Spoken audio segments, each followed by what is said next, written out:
Welcome to Burn Popcorn. I'm Tony Thomas. I'm Dave Masakura, and joining us today we have Miles Thomas. He's the vlogger and host of the upcoming series, Meal With It.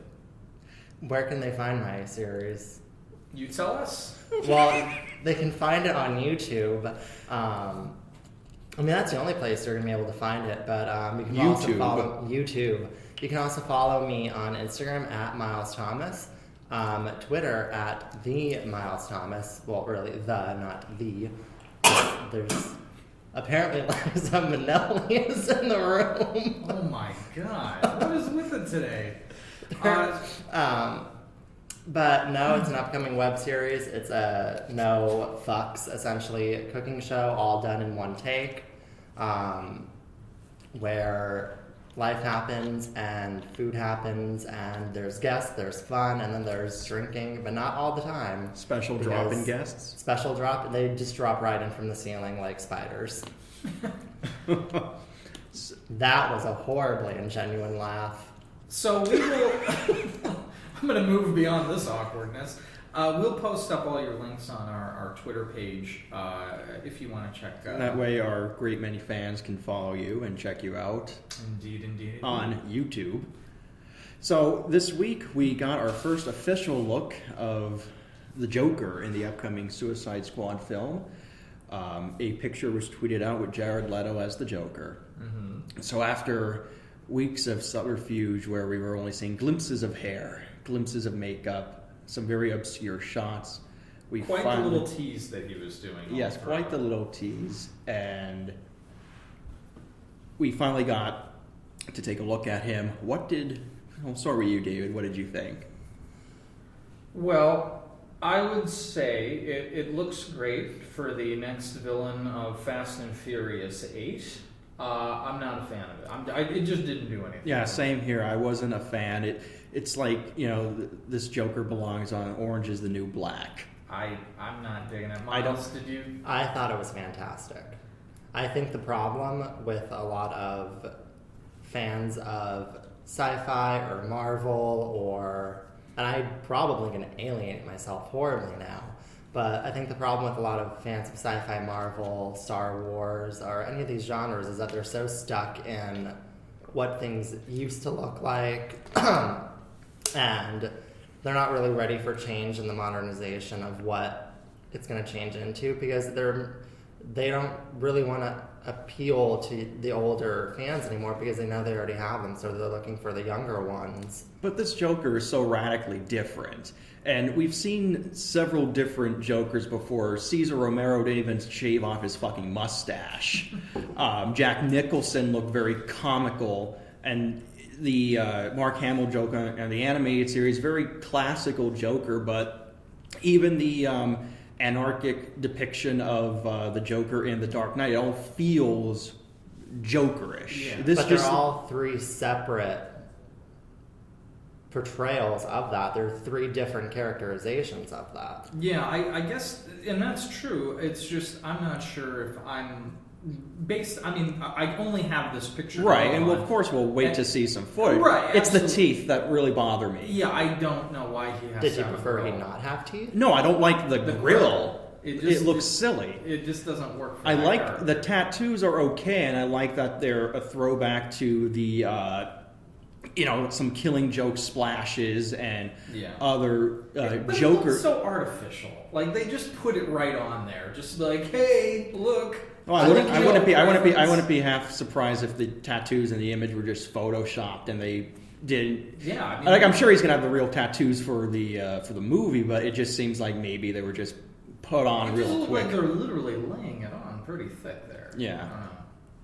But people were not into Heath Ledger as the Joker, but I don't remember if people had a really negative reaction once they saw. I'm sorry. You're talking about the initial reaction when they said that Heath Ledger was playing the Joker? Yeah, there was, but was there? I remember a lot of people were initially like Heath Ledger. Yeah, but was there a reaction this divisive once some images or footage of the Heath Ledger Joker came out? What I remember was as soon as we saw those little like clips, like they had these little like internet videos Yeah. with the little joke, with like the Joker, like with the cop, like making Yeah. them terrorists. As soon as we saw that, our Yeah. like, jaws just dropped. We were like, oh, Not fuck. mine. Yeah, I mean, there's a contingent out there that really doesn't like the Yeah, Heath but Ledger yeah, portrayal. there's some people that there's people that dislike. I There's always people that appreciate the dislike. more comical portrayal of the Joker. I don't like the more dramatic and dark take on it. But this Joker is dramatic and dark. He looks insane. He's in prison. He has prison tattoos. I just he find has it a more grill. comical with the grill, the tattoos, the overdone makeup, which I appreciate. Yeah, I mean, this is clearly the debate that's going on right now. You're always going to have like this. It's a breath of fresh air for the character. I think the past portrayals have all been the same with different actors, and I just think it's a breath of fresh air for it. But Jack Nicholson is very different from how Mark Hamill plays the Joker, and Mark Hamill's Joker is very different from how Heath plays the Joker. Yeah, I think that again, it's a different portrayal, and those movies go along with the direction of the film. I'm just afraid of what I'm seeing with that picture about what the direction of the film is going to be. Right. I don't Because know. we haven't What are they going for here? Who knows? What kind of film is it going to be? Right. Especially because the film's going to have many iconic Batman villains. I think in it's it. going to be along the lines of the film Kick-Ass. I think it's going to be a more like an avant-garde, modernized superhero thing. I think that they're breaking free from a lot of the annoyingly set in stone boundaries that you have with that character and a lot of these characters, and I think it's great. I was gonna shoot myself when they premiered that picture, if he was gonna have that ridiculous lipstick makeup all over his face again, like he was Miranda Sings or something. That was only like the Heath Ledger. That was. I know, but I didn't want to see that again. I didn't think we were going to see that. Not the red lipstick, but the Joker's always had makeup. He's always been a clown. Yeah, That's like Batman not looking like a bat. But I prefer this whole look. Yeah, I'm just afraid that the DC people and a lot of the DC movies, they just, aside from the Christopher Nolan pictures as of late, DC movies haven't really been done right. Yeah. I mean, the Superman movies, Divisive. they're People very, very divisive. And I don't know, it just doesn't have that well-received reception that the Marvel, like you can tell what a Marvel film looks like. Yeah. Every DC movie thus far has been radically different from each other. There's no consistency, and it's really hit or miss. And we were talking about the Batman versus Superman film last time. I mean, aside from the story plot where it's sort of a critique of Superman, being gone wild with power, I guess. False god. The film itself, the aesthetic, it just, and that Batman, I don't know. I don't know how to feel about it. I just, Right. And based upon that unnerved me. This new picture of the Joker has me a little unnerved because it all depends on the direction that they're going with it. Is it going to be like Fast and Furious meets DC and villains the Suicide Squad? And the one thing, and I do agree to a point that some fans are very set in stone in certain aspects of portrayal of comic, but you can't deviate so far where the character's no longer the same. It's like, for fine to example, experiment, it's fine to experiment, right? But you can't have, for example, Batman killing people with guns because that's something Batman does not do. That's a pretty. And good that would be example. such a deviation from the Batman character. And granted, I perhaps once or twice in the comics, I believe he did use firearms, but it's pretty much set in stone that Batman's not a lethal guy. That's literally a part of his mythos. Yeah. No, I just moved my hands like that. They just move like that. Oh, okay. I thought you were You were giving us some sort of bat signal. Or No, something my like hands that. just move like that. Ready to strike. Yeah, It's ready to flip the table like a Jersey housewife. Speaking of striking, though, yeah. we did get some very striking news out of Star Wars Celebration right at the end. Yes. Because this was unexpected. Yeah, I don't think everybody was so focused on Star Wars 7. Yeah. Everybody was saying, oh, it's probably gonna be leaked, and then all of a sudden we got an official release, presumably because Disney was intelligent and was like, this shit's getting leaked anyway. But why not just get out in front of it? But they gave us a teaser of something that I don't think it's gotten an official release yet. I think it's still the cell phone footage. Yeah, I've only seen cell phone footage of it. Yeah, they debuted a teaser, a conceptual teaser of Star Wars Rogue 7. Yeah. Very brief trailers. Star Wars Rogue One. Rogue One, not Rogue 7. Very conceptual. We get the Obi-Wan Kenobi voiceover to, it looks like planet Yavin, where we see a TIE fighter flying through, and slowly the camera goes up and you see a shape, which is the Death Star. The Death Star, yeah. So let me just break down the details that have been confirmed so far, and then we'll discuss what's going on. It's confirmed. So far, the only casting confirmed is Felicity Jones, and she is supposed to play a lead. I've seen somewhere where they're saying she's the lead, but this might be a multi-lead kind of film. Yeah. But at the very least, she's playing one of the important characters in this.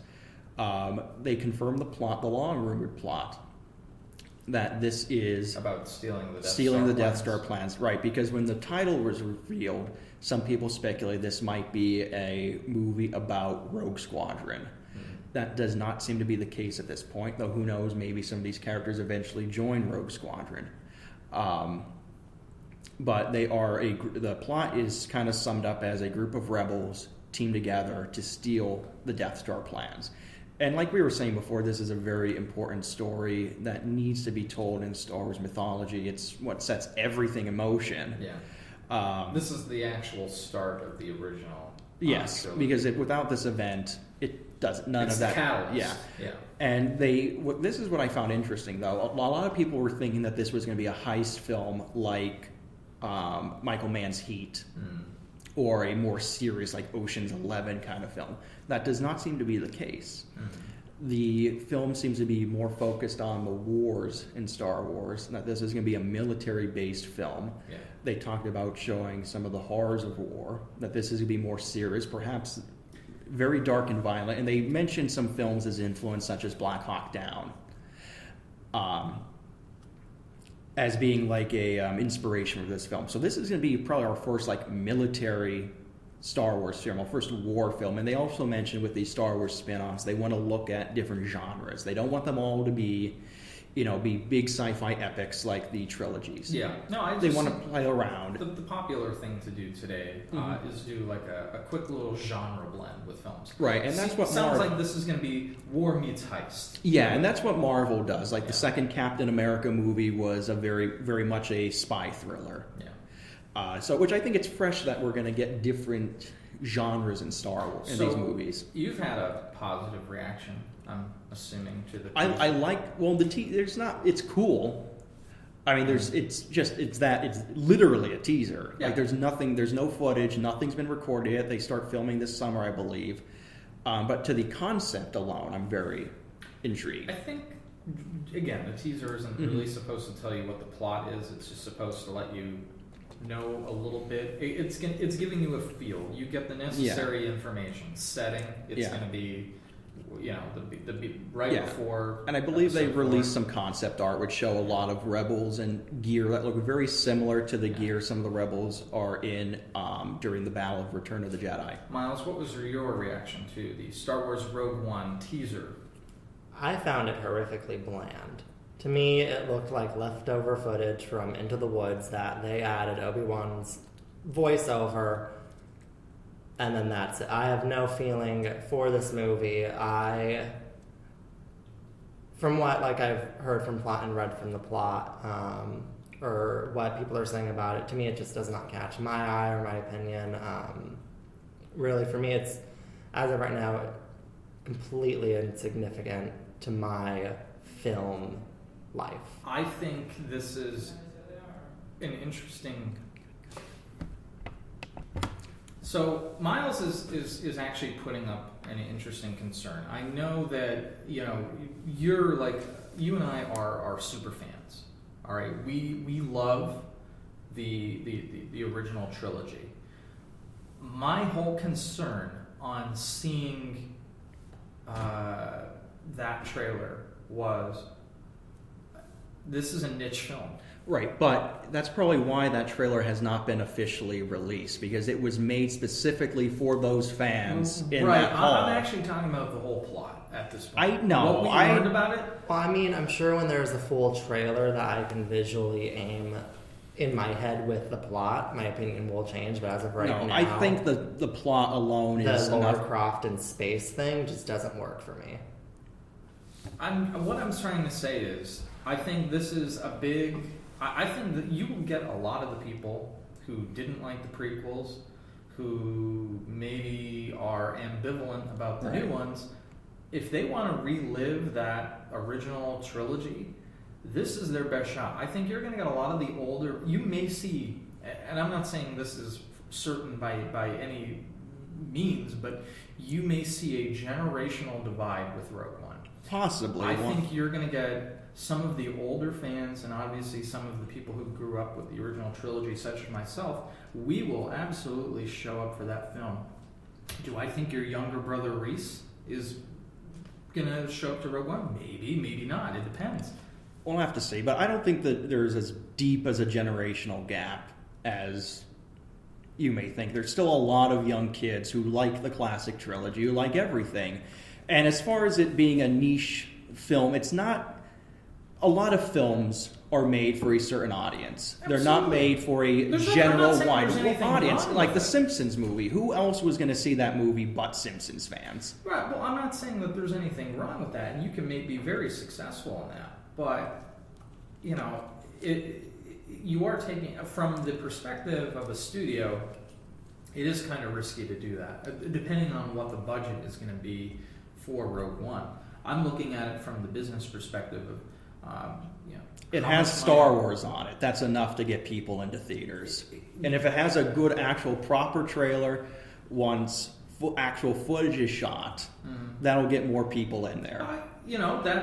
That again, I mean, that's just a good possibility, but I've been noticing that there is a real generational divide. There are kids that do not like the timeline, the younger kids that just they don't feel the same way. And there's plenty of kids that do like it. Yeah. Well, do you have numbers to back this up? Because I can show you plenty of YouTube footage of kids reacting with the same, stunned faces that people had in the 80s when Vader reveals that he's Luke's father. To this trailer? No, I'm talking about, you're saying that there's a good chunk of kids who don't like the classic movies. Yeah. And I'm rebutting that by saying I can go onto YouTube right now and pull up plenty of video footage of young kids reacting very positively to the old films. I mean, I'm going by, what I've seen in my personal life, but also what I've read, on the internet and reactions and stories that I've seen it otherwise. Yeah, well, I'm just saying that there is a generational divide. And to deny that is... I'm not denying there's some divide, but I just don't think it's as deep as you're making it out to be. I don't know if it is or not. That's the whole point of this, is that we're going to really see, is this generational divide, how strong is it? Maybe these kids have grown up a little bit. Maybe they're more interested in the original trilogy. I don't know yet. We're going to see. I think you're basing this off of a lot of conjecture. But speaking of... Which is not totally unreasonable. No, it's not unreasonable. But to think that this movie is going to be unsuccessful because some young kids dislike it. Here's what I don't... At no point did I make a declarative statement about that.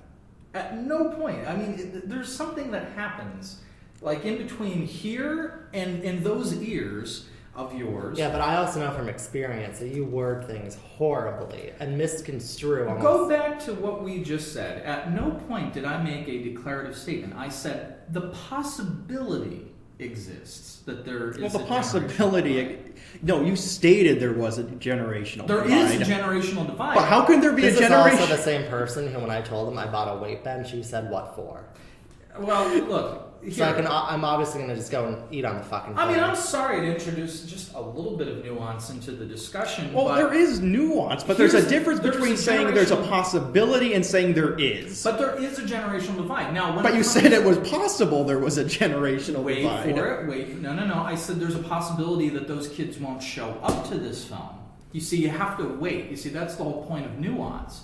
You have to actually look at what I'm saying and not just wait for you to say what you want to say. I feel like I'm BuzzFeed, you're MSNBC, and you're like half of the crazy people at Fox News. Oh my God. See, that's so ridiculous to marginalize my views. I'm saying that Okay, Megyn Kelly. what we're going to say, what I'm saying right now is that yes, there is a generational divide. There are kids that do not feel the same way about the original trilogy that we do. And all I'm saying is that the possibility exists that those kids who do not feel the very same way about the original trilogy that we do may or may not show up. At no point did I make a declarative statement. All I'm saying is that there's a possibility that those kids just won't show up to it. That's all. Now that I've explained it to you in maybe possibly a language that you can understand, what do you have to say? Hold on, I I have have to to say- get my knife to cut that the condescending attitude there in half. I just have to say that you have. Because he had no condescension whatsoever. I don't think so either, so... Okay. I mean, you don't know when you're condescending, and that's the worst thing about people who are condescending. Yes, you don't know when he is either. No, So- I do, because I lived with him for more than you've ever known him. And so- people weren't going to think that you were related to me with that statement, or that you were right for him or love him. Lover since age 1 day old. Well, this got Well, really that awkward. just became incestuous real fast. I wish Speaking of that this was a- incestuous, Yes. we got to look at Luke. We got to look at Luke Skywalker and possibly Leia in the trailer for Star Wars 7. Could be. Yes, that may be. We saw their legs and like a hand. It's most likely Luke and Leia. There's a good The legs were chance. standing way too still to be Carrie Fisher's wobbly drunk legs. Oh my Oh my goodness. God! Well, She there makes goes. fun of herself for it, and I she knows that I love her. She doesn't know me, but she knows that if she was sitting right here, Well, there's still hope I'd be for- like petting the side of her head. Well, there's like still she's a hope. cat. I was going to think there was still hope for Carrie Fisher to eventually guest star, but I guess She will. She did a HBO stand-up special where she brought a sex doll of hers down from the ceiling. Which was great. It's a fabulous special. Everybody should watch it. I'm almost positive that it's called shit. Well, I know the name of it. It's a real name. I'm gonna pull it up I don't because mean to everybody be, should watch I it. don't mean to be like. Not sponsored, by the way. I don't mean to be completely superficial here, but I'm not the first person. That's not how you spell Carrie Fisher. I'm not the first person to say this, but Carrie Fisher looked great at Star She Wars did. Celebration. She's I'm- lost. I was so Wonderful scared what amounts was going to of come out weight. of your mouth. What did you think I was gonna say? God only knows. She did look great. I mean, They all look great. if anybody looked just a little bit ratchet, it kind of was Mark Hamill there. I don't know. Yeah, He looks the- weathered. I'm sorry, he looks weathered. Maybe that's the point. And I hope Maybe that that they is the work that point. into the plot, but Oh. it looks a little weathered. You know, this is one of his first big live action. Carrie movies Fisher in took a quite some lot of time. shit her whole life about the way she looked. Yeah. I'm glad now in the 21st century, now men are going to be able to take some shit about the way they look. Wishful drinking. Everybody should go watch it. Yes, I knew there was wishful drinking somewhere in there. Considering all the shit that Carrie Fisher's been through, the drug abuse, the substance abuse, the alcohol abuse, she looks pretty damn good. What the fuck is Mark Hamill's reason for looking the way he did? A lot of voiceover. There work. goes Mark Hamill ever appearing here. Mark Hamill's great. I worship you, love you, you're wonderful. Now he just thinks you're a stalker. But now, Jesus, but you have to admit that Carrie Fisher's taking a lot of shit. Can we get Liza Minnelli? Or we could just get my grandmother, who looks just like Liza Minnelli, in a black wig, just to appear, and you guys would never know We should because lie this and isn't say a that. visual. Yeah. Well, And now then- you can't because I already exposed it would be false, and you've already exposed And then it would I be can go, false. hi, everybody, I'm Liza Minnelli. So, What were we talking about? Well, we could either go back to Star Wars, Yeah. or we could. Can we go to the other Star Wars film? Because That's what we're Star trying. Wars That's, 7. that's what we've been Yeah. trying to get to. Aside from his condensation and no, your condensation is a weather thing. condescension. I didn't say still condensation. You did say condensation. Well, was maybe I reminded. did. I don't know if condescension, Condoleezza Rice, condescension. I don't know if that sounds like a dance move in Africa. I feel like the only way that we can get back Condescension. to the Star Wars trailer if Han and Chewie pick us up in it and take us home. Chewie, we're home. That's my attempted Wookiee noise. So, Star Wars 7, we talked about it last week. Pretty in depth. Yes. The second teaser Yeah. trailer. Well, that was the whole episode. Yeah, I mean, we went frame by frame by frame for that. And we gave our opinions, and we pretty much were both in agreement that we were very, very happy about it. Yeah. So you had a massive erection. Yes, I did. So we brought one of the reasons why we brought Miles onto the show was because he had a bit of a contrarian point of view on the subject matter. Miles, why don't you tell us about your reaction and thoughts about the Star Wars 7 teaser trailer number 2? I know it's a teaser trailer, but I don't give a fuck because I think after you release 2 teaser trailers, both which amount to about maybe 4 minutes in total, like together, of like footage from this film, if I still have no fucking idea what this movie is going to be about, then that just makes me not have, like, I have a better understanding of what happened in Jupiter Ascending, and I've never seen it.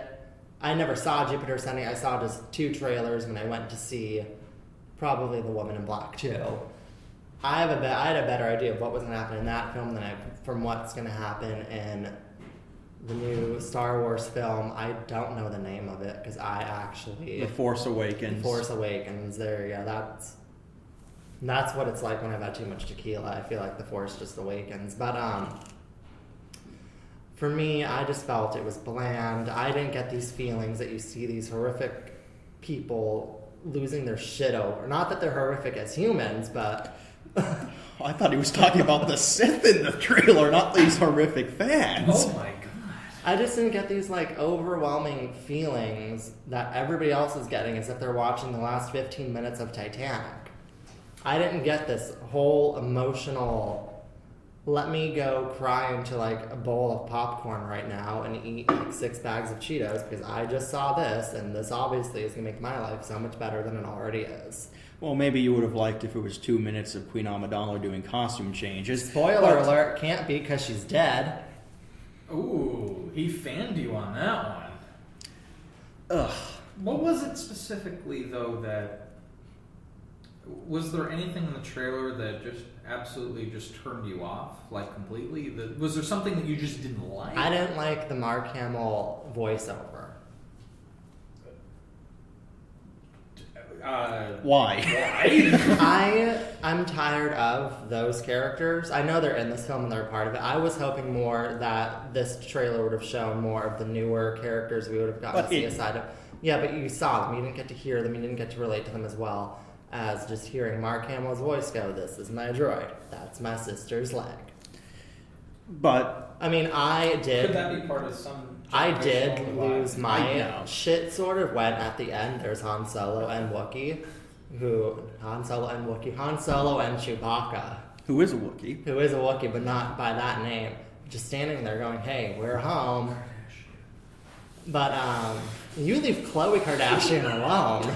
I love Khloe Kardashian. She's She's been my through- favorite Wookiee this side of the galaxy. Yeah. But I mean, I thought that was amazing. Apparently, Harrison Ford is ageless because he's looked the same for the past 20 years.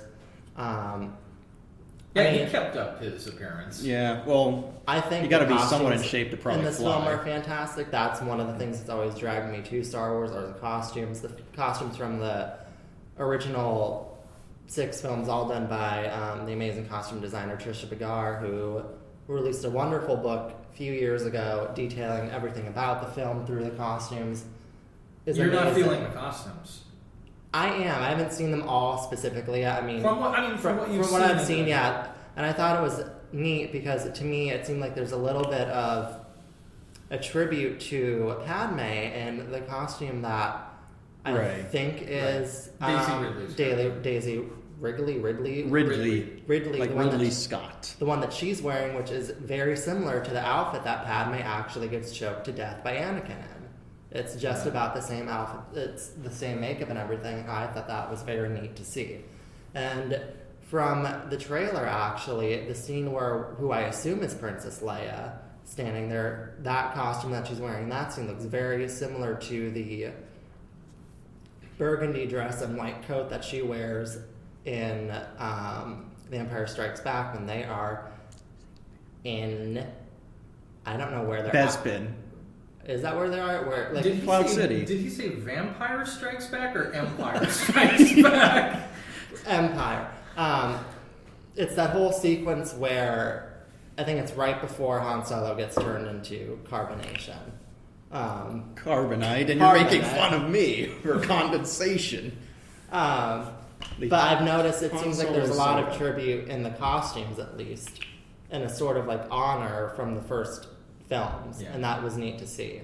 And I actually kind of think that Daisy Ridley kind of does look like Natalie Portman, which A lot I of people find- made that connection. which I even find interesting. I mean, obviously there's As well as a young Carrie Fisher. Yeah, I don't know if it's confirmed if she's related to them or not. It's speculated. It's horrifically speculated. She's the daughter of Han and Leia. That would obviously be neat to see. It's speculation that one of these main characters is a Related child. to the original, Yeah, we can honestly probably rule Finn out. because he's black. Well, maybe he's the son He could be of Lando adopted. Calrissian. He could be the son of Lando. Yeah, I Lando. do enjoy the rogue stormtrooper aspect, because I didn't think that was something possible for them, because I didn't think that they could have their own feelings and thoughts. I mean, obviously that is slightly dismayed, and You're saying that because a like- good number of them were clones. yeah. But Yeah. I was also about to say that that's obviously dismayed in Star Wars Episode 2 when Boba Fett's father, who is obviously relatable to them, has his own thoughts and feelings, and then he dies. Spoiler alert number 3. Yeah, and that brings up the point about why a lot of people flipped their shit when they saw Finn, a black stormtrooper.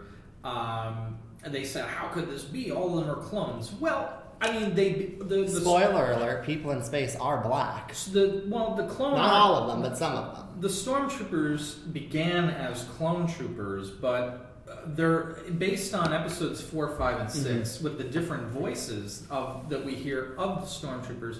We are to assume that the Empire expanded and then started recruiting from the Episode 4, populations. there's an Imperial Academy. They were taking recruits. So, I mean, we talked about this before, and that should dispel a lot of the asshole people that just are like, "Oh, black stormtrooper," I mean, no, I mean, It I really remember- angers the pirates. I remember there was a rumor, and I'm not sure if it was ever confirmed or not, that one of the characters in one of the upcoming films, whether it is Rogue One or The Force Awakens, is the daughter of Mon Mothma. Was that ever brought back to light?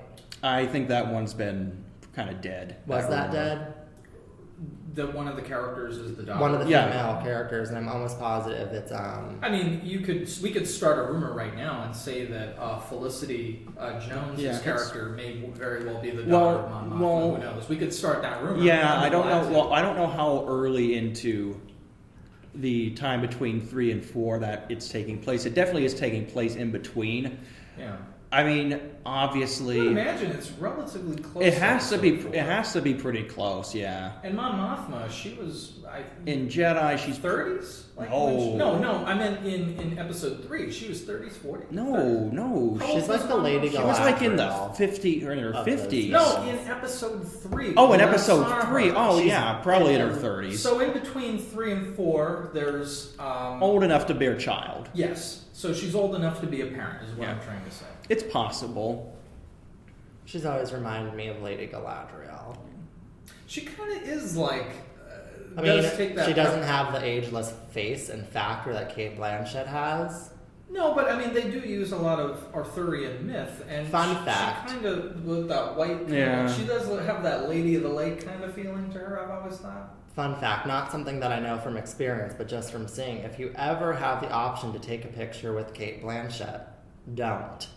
Because no matter what, you can look like a Victoria's Secret model and have a six-pack and basically be the creation of full-on God and look beautiful. Next to Kate Blanchett, you will look like a potato. That's That actually is true. science. Yes. That's science. She is unearthly beautiful. She I is. love her, and I want her skin. Have you seen her in Not what's her. that Woody That's Allen Vincent. movie she's in? Blue Jasmine. Blue Jasmine, I'm not seeing Excellent that. film. That Excellent to me, performance. Kate Blanchett's amazing. I adore her. I relate to her in Blue Jasmine. I haven't seen it, but just from the trailer, I'm pretty sure that is a direction that I'm going to take in life. She's not a child molester in that movie, is she? No, Let's, no. Let's. But speaking of children yes, not being molested, Yes. we're going to roll out a new segment. Yes. This will be our inaugural film review. We're going to try and get these going as often as we could. Mm-hmm. Maybe not every episode, maybe every other episode, but we settled on a recent film, The Babadook. It's the Babadook. So we finally all got to see The Babadook after, what, months of waiting? Yeah, I felt like that was like a. Duck. I felt like that was an inordinate amount of time. Yeah, because I think the trailer came out in November. Well, it was December? released. It was in released in Australia, in the fall. The fall. Maybe the even trailer earlier. for the U.S. came out in November and it was released in select theaters in December. Right, they did I think. one of those very limited releases where like they did with a lot of foreign a lot of films and films art anymore film. are that I want. Like to New see York, are getting like New limited York, San releases. Francisco, L.A., and they do that with a lot of these smaller films. I don't even think The Babadook got a wide release in the U.S., but it was released simultaneously on DVD, Redbox, and Netflix on April 14th. An instant download. Yes, Video on demand. And it's yes. And before we get into our thoughts of this, Yeah. you know, whenever you come across a movie like this, either whether it be a small independent movie, like we're seeing with It Follows, that's a small independent horror film that's starting to gain a lot of traction after months, and with The Babadook being foreign, especially with horror movies, there's a lot of anticipation because they're hard to get until they either come out in Redbox or Netflix because they're either only, like It Follows, played a lot of film festivals and finally got a wider theatrical release. The Babadook, foreign market, very limited U.S. release.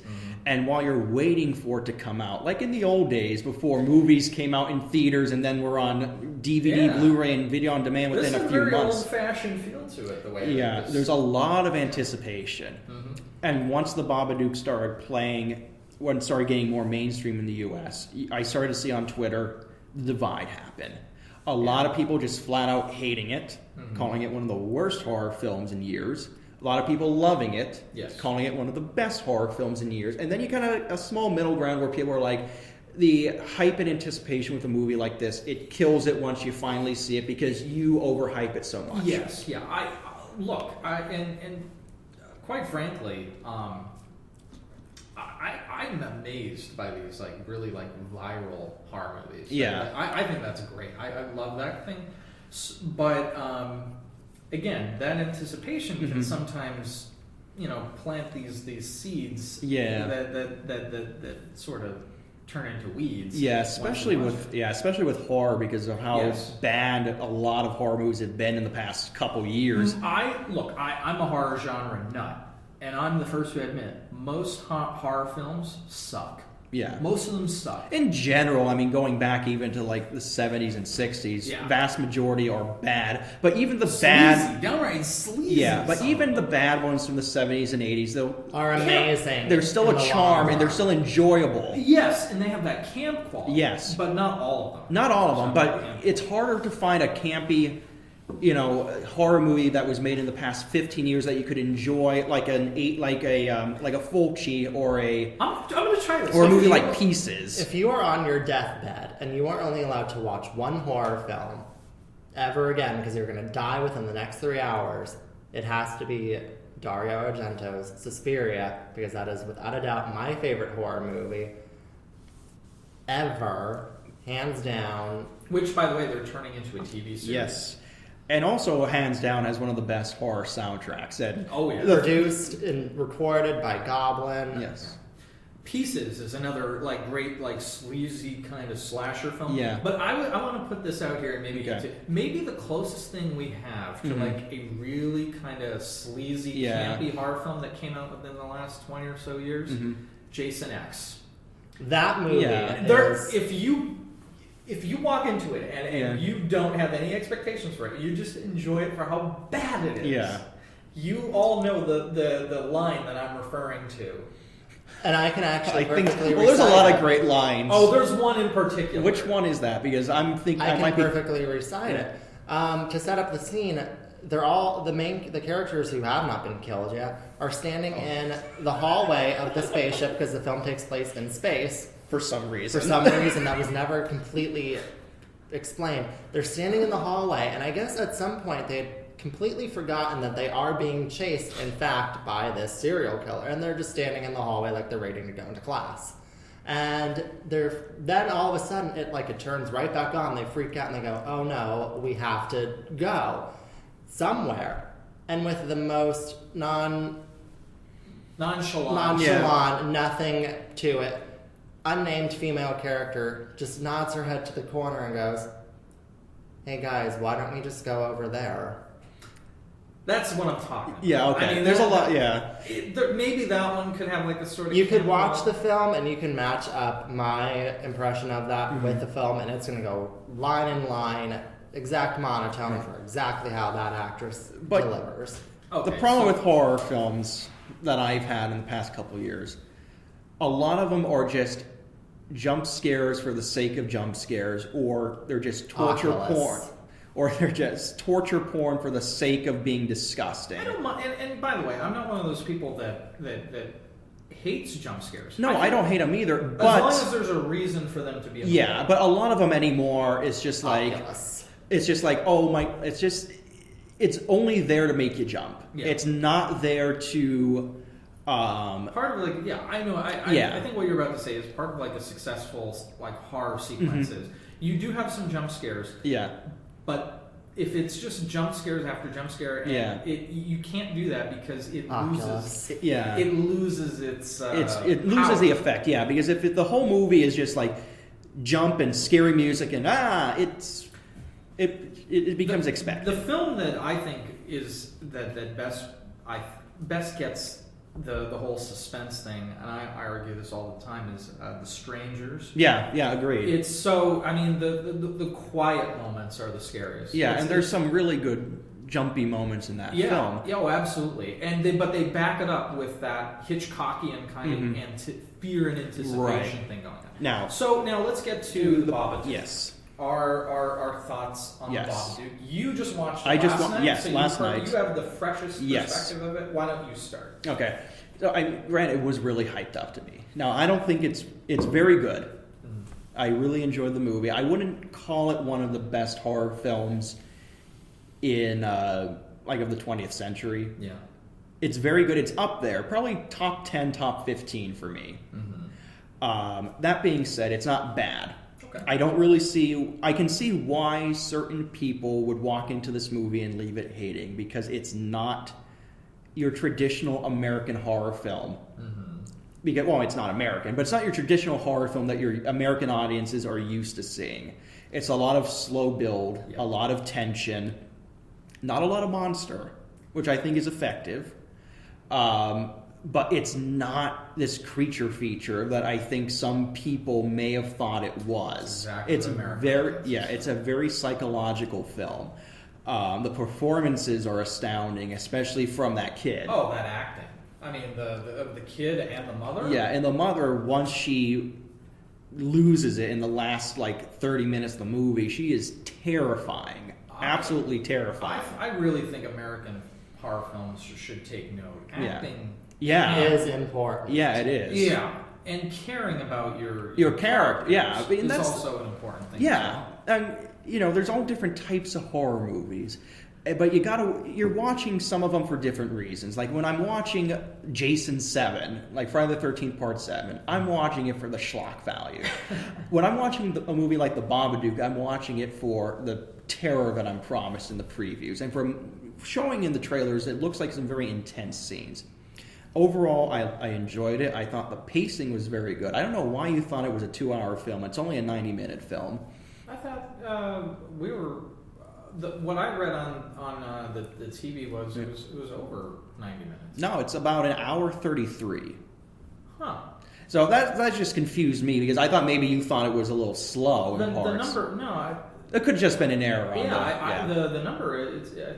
I believe It's you. 94 minutes long. Might have just been an error. Oh no, I believe it. But I also like the use of practical effects in the film. The practical. Yeah. The set design too. Oh yeah, the set design was very very use good. Of color imagery. Yes, I love the very gray tone that the movie And has. it really did have a storybook quality to match The storybook, that was one of my favorite effects. The story, when she gets it the second time and it's showing the very graphic foreshadowing of her killing her son, that was one of the best effects I've seen in years. Disturbing. It's very disturbing. I want to buy that book and gift it to small children. I think they actually made it too. I wouldn't be surprised. If they didn't make it, that's Because merchandise. it's all hand drawn, Yeah. actually, and there's only 2 copies of it. I think it's expensive though, from what I saw. But Just like a replica of the Annabelle doll, which I want. Yeah. yeah. But, I very much enjoy it. I was afraid I wasn't going to like it just because of the hype factor. Miles, how did you feel about the film? I thought it was perfect. I loved it. It was everything that I wanted it to be. The Babadook does look like a hairy pickle with a top hat. Yeah. And really bad Kylie Jenner fingernails. Love you. Way to work in the pop Yeah. culture. But it's amazing. The scene where the mother's in the kitchen towards the end of the film and she turns around and Babadook is just there in form. And it doesn't walk. It doesn't float. It shifts. Yeah. To It's move, really which I think is horrifically creepy. Yeah, it's going off It's that. unnerving. Yeah, going off that, how you see it in the shadows a lot. Yeah, when she looks up, I think from her window into her neighbor's, and it's in her neighbor's doorway. Yeah, and then there's that other scene where, I found really creepy where she's in the basement and she thinks she sees it, but it's just her husband's clothing. Yeah, attached just to the hanging wall like in the that. same order. And there's another scene where it's like that. That's very creepy. Full spoiler alert, in effect right now. Yeah. What did you think of the ending? I like the ending. I thought about it a lot, and it is weird if you're looking at the movie at face value. It's weird that the Babadook is in the basement and she's feeding it worms. Yeah. But if you go beyond, and I think I know where you're going, if you look at the Babadook as symbolic of grief, it makes feed perfect your sense. grief. It makes perfect sense that the Babadook can't go away, and the whole time the son's saying, "You can't get rid of him."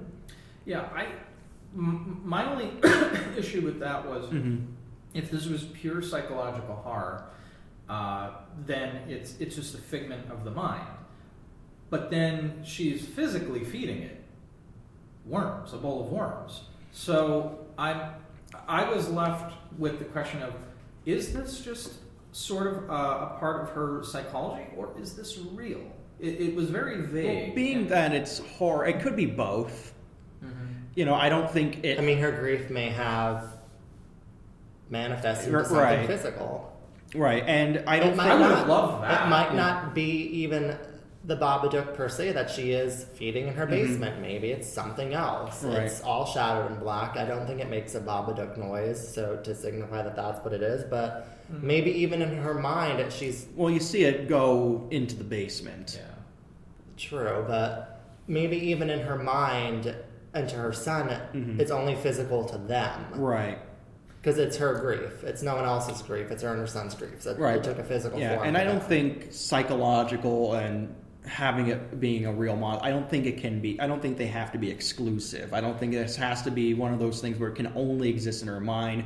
It's fiction, I hope it's fiction. I just Yeah. wish they To would have Babadook. elaborated more on that. That's if they're going to do that, elaborate on it. That's just from a story structure perspective. No, I don't think necessarily because I think there are it's- enough context clues to Right, show. Like because- her husband's clothing arranged Yeah. in the basement in the form of which the Babadook wears it. The book itself, And you could clearly see that she has a lot of grief over the death of the husband, and also that being tied to the birth of her son. Those are all based in her psychological and moral needs, yes, and that would allude to this it being a psychological manifestation of her grief and her anger. But if you are going to open the door a little bit to making it an actual physical or quasi-supernatural monster, I just think they maybe should have put a little bit more in there to allude to that fact. That maybe, yes, it is this supernatural type of being that feeds off of grief and all that, but they should have at least opened the door just a little bit more to allude to it being an actual supernatural being, is what I'm getting at. Okay, well, I can see that, but I also feel that, in fiction, things can exist as being symbols. Yeah. And I don't think we need to dumb down horror. And I'm not saying you're dumbing it down. No. I don't think we need to have horror or anything dumbed down to where everything is surface value. I'm just or talking face about value. making it for the audience because, But I don't want to go to a movie, though, that's going to cater to the dumbest person in the audience. No, I'm not saying that, but it's just... If I did... Well, I'm not going to make that joke. Make that joke. I said if I did, I'd go see Fast and Furious 7. Ooh. The bros do not like you today. No, they don't. Well, nobody likes us because And if I wanted to sit in a theater with any dumbest person, I would just sit in a theater with any member of the Bush family, except Lauren Bush Lauren. The founder, 5 people may get that. the because founder she's- of Feed. Yeah. She left the family. Oh, okay. In order, just so you... Well, she doesn't Anyway. choose to be associated, but she's amazing. I love her and I follow her on Anyway, Twitter. so final thoughts on the Babadook. I thought the film was excellent. Yeah. I just thought that ending Yeah. just left a It might be one of those something things be you have to desired. rewatch it in a room not full of people who. You know what? Absolutely right. Yeah, That, because I watched it. No shade, so don't come at me. Yeah, because I watched it by myself, I- and I was able to really focus in on. I've noticed that if you watch a film either by yourself Mhm. or even like with just Miles and myself, Yeah, with nobody else, the experience is a little bit better. But if Right. you watch it in like with a lot of hooting and a hollering. group of friends and you have some people that are on Have their phones on the whole time during a film. and Still then no shade. and then talk. Yeah. Yeah. Even The Babadook's even not a when- talking horror film. No, and even with like our family, yeah. sometimes you get a lot of just chit chat. Yeah, but it depends on the movie. Watch like a if horror film with Tony Thomas because he wraps himself up like a burrito. Oh, that was, I do. That was terrible. but when you're Terrible. watching, but when you're watching a But horror, that's when we were actually watching that horror film, which the name escapes my the Dune Witch horror, Yeah, but- that had the 5-minute title sequence, which was pure animation. But he didn't wrap himself up. Did he wrap himself up in a burrito because he was fearful, or just because he was in a fucking bad miserable? mood. I was probably miserable miserable, and yeah. fearful. But I did have the whole burrito thing for Sinister.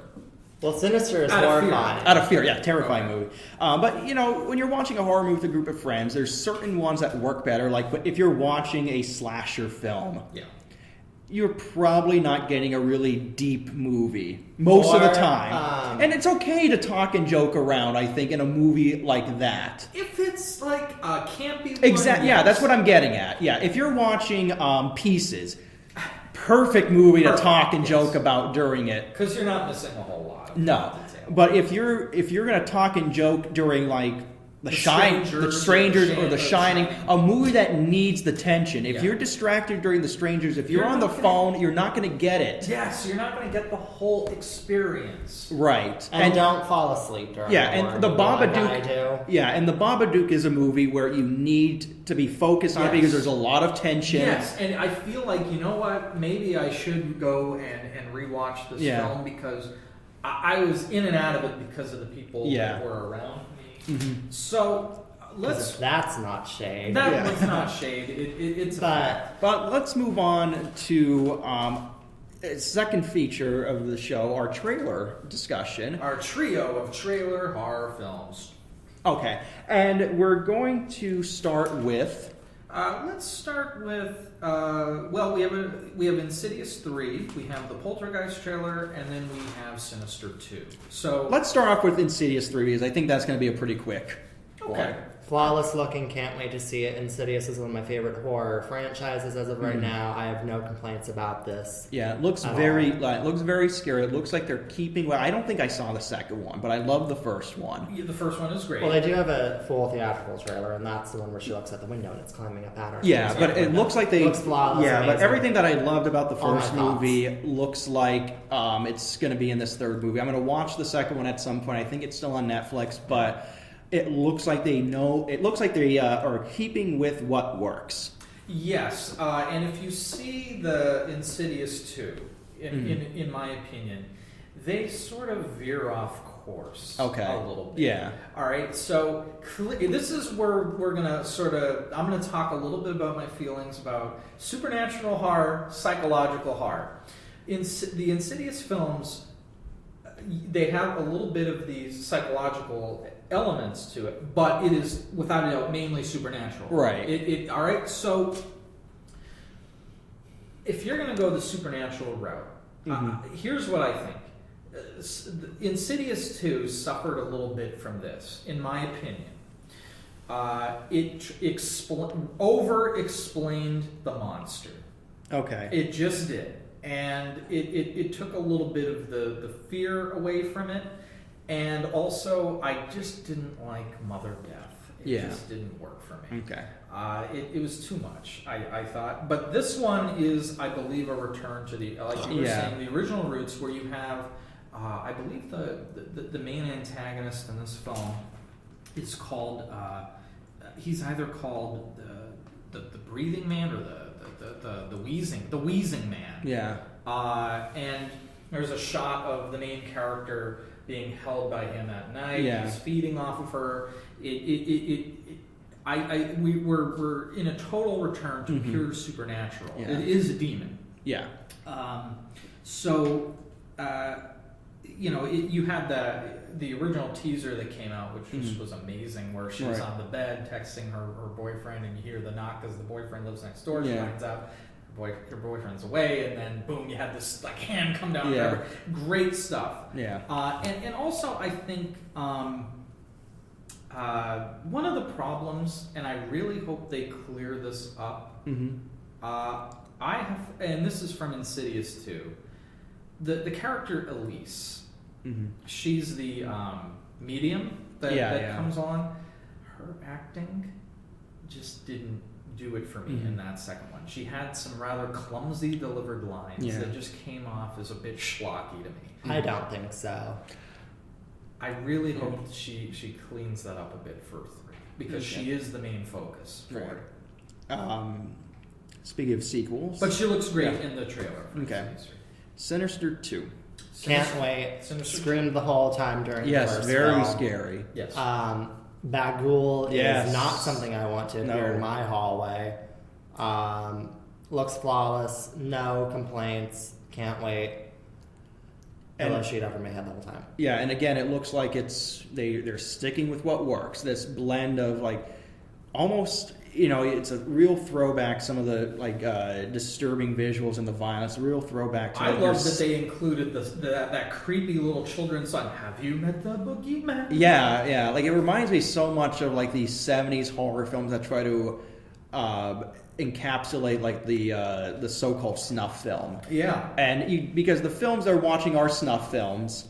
I have to say this. You have, we watched Sinister 1, I believe. Yes. I believe it was I was there. with your ex-girlfriend. Yes.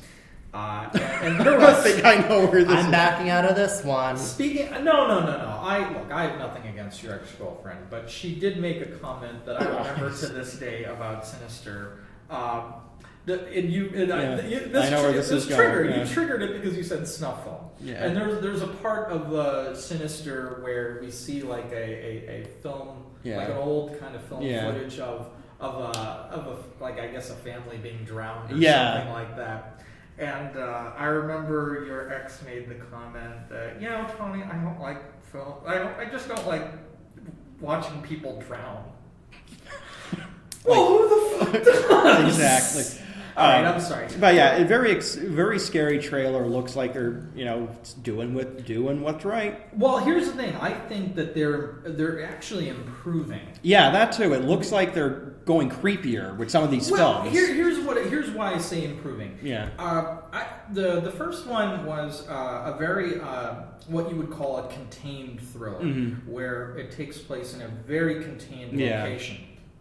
Based on the trailer, I think they're opening up. They're opening it up a bit. Yeah. And we're going to be exploring more. Yeah. We're going to have more characters this time that are, because in the original, It's just the family. it's the father and the son primarily. Yeah. That are the main characters. Yeah. This one, it looks like you're going to see almost the whole family affected. Yeah. Totally and utterly by this thing. It also looks like we're going to learn more about Bagul. Right. And this is going to, yes, Sinister 1 is great. I think this one is also going to improve upon the pacing as well. Yeah, based on having more characters, based on exploring the monster world a little bit more. If you haven't watched the trailer yet, watch it. Don't watch it alone. Don't watch it at night. Don't watch it in a hallway. Don't watch it near any sort of mirror, or while holding hot things, or while holding a baby. Yeah, don't watch it while driving. Don't watch it while having sex. Yeah, very scary. Now, I would hope you wouldn't want it. If you're having sex, if you want to have sex during this movie, something's wrong. You're either a sociopath, and if your boyfriend says that he wants to have sex during this film, you're probably not making it out alive. No, you're going to be in one of those snuff films. Now, the final movie we're going to take a look at is a remake of Poltergeist, yes. directed by Sam Raimi, or is he just producing? He's just producing. Okay, produced by Sam Raimi. He is wasting his money. And starring, what's his name? Sam Rockwell. Sam Rockwell. He is wasting his talents. Well, we can tell Miles doesn't like it. It's one of those things, like making another Amityville horror film. I'm sure they had the best intentions. Doesn't need to happen. You know the story. You know how it ends. The Amityville horror film should have ended with the one where the ghost is in the fucking lamp in the attic. But, I mean, there's a difference between, like, a good remake and a bad remake. An excellent remake is the Amityville horror film with Ryan Reynolds and Melissa George. An awful-looking remake is Poltergeist. I forgot Ryan Reynolds was in that movie. Yeah, for he some doesn't reason. wear his shirt, and it's amazing. Was it? I kept thinking it was Ryan Gosling in that movie. No, it is Ryan Reynolds. I know those abs anywhere because they're not mine. They're Blake Lively's to touch. So Miles brings up a pretty good point. Yeah. It does look like a complete and total Hot remake. mess. Yes. Well, not total remake but because there are elements incorporated. Well, And remake is an interesting way to say hot mess. Here is my problem with what I've seen in this trailer. Right. Okay. It looks like a mashup of recent horror tropes. Yes. All right. The clown doll. It doesn't look all that much scary to me. It kind of is like pretty much just an homage to Annabelle. You have there's the clown doll in the original movie. yeah, but the way it's treated in this Yeah. trailer, And I'm almost positive it's the same clown doll. Looks exactly the same. the way that they're going about it, this time, it has a very Annabelle feel to it. It also seems to be like it's ripping off Insidious a little bit with how they're treating the ghost world this time. Yeah. It also has a rip-off of Paranormal Activity, the scene specifically in the trailer where the girl goes flying up the stairs. Yeah, that I don't like. That was unnecessary. It's almost a shot just from Paranormal Activity. Here's what I dislike about it. I like Sam Rockwell, so he may be the only saving grace of this movie. Was he in that Moon movie that Yes. made me watch? He was in Moon. He's a good actor. I like him. Okay. And he's not also, a horrific looking human he's being. also in, if I'm not mistaken, Happy Hell Night. Probably one of his first roles. I like him. Film. I like that they're going. I like that it seems like they're treating the original with respect in the sense that it looks like it's Same idea. Family moves into the haunted house. You got some of the familiar there. Same names, I think. Even Maddie. Yeah, I hate it when a remake just totally throws out the old because they think they don't need it. Right. And there's a difference between fixing what didn't work in the old one or improving upon. I don't like it when they throw out what was in the original. Now, I like that I saw the clown doll. I disliked that the clown seems to be way more than what it was in the original one. The clown should only exist in one scene. It should only take the boy under the bed and scare him. Mm-hmm. Now, granted, you could do it with better special effects because it's 30 years later. Yeah. But I don't think it needs to be this long-running thing, which you kind of get the sense that it's not going to go away after one scene. I really hate how they have the girl possessed in the real world. That, to me, is totally unnecessary. I think the whole film is unnecessary. The girl, she needs to stay in the ghost world once she's taken. She doesn't need to come back. She doesn't need to come back and be some little possessed child. Didn't like that. I didn't like that. I hated the fucking flying up the stairs thing. And here's what I want to know. Are they going to have the scene where the guy rips his face off? I think that is in the trailer. I don't he remember. Looks in the mirror and it just starts.